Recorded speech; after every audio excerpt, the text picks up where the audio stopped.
We're told this morning that we better start learning how to speak Russian, and otherwise we're going to be in serious trouble. This is the advice of the Secretary General, NATO Secretary General Mark Rutte. And there are moments in public discourse when a rhetorical flourish hits uncomfortably close to the truth. And if Britain doesn't increase defence spending to 5% of GDP, we may as well learn to speak Russian. It's a provocation, it's also a warning, and not, I suggest, one that we can afford to ignore.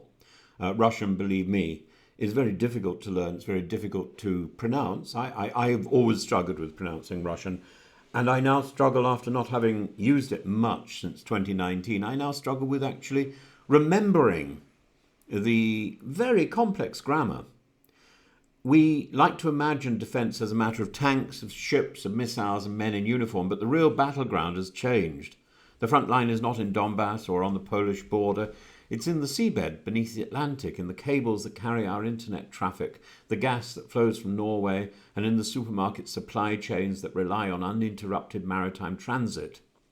Russia, as General Sir Richard Barrons warns, understands this. They don't need to land in Kent to bring Britain to its knees.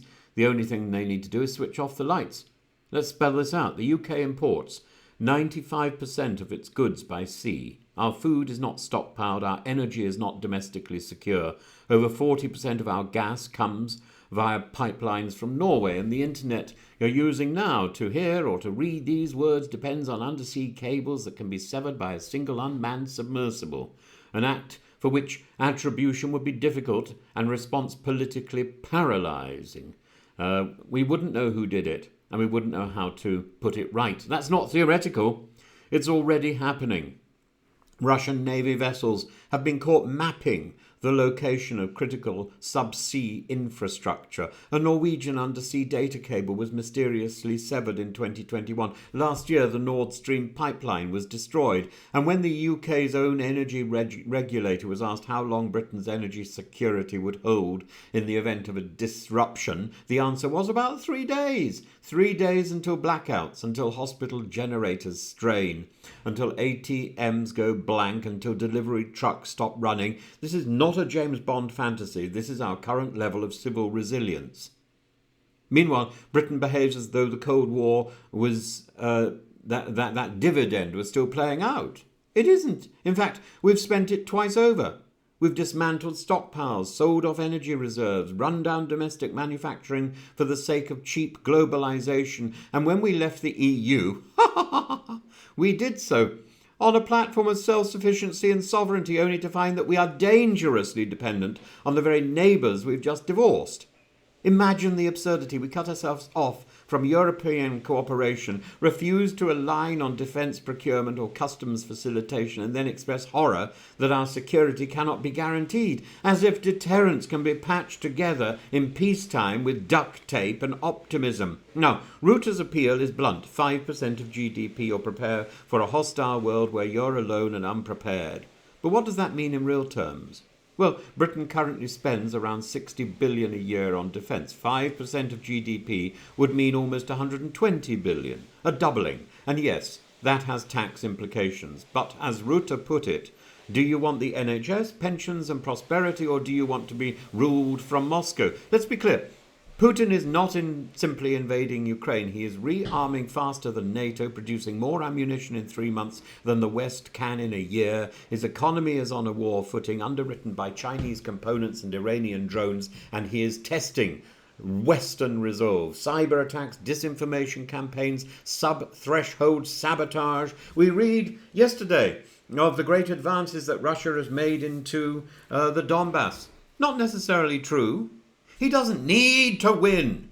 He only needs us to fall apart. He only needs us to believe the nonsense that he's peddling, and we might. We've become a nation unready for crisis.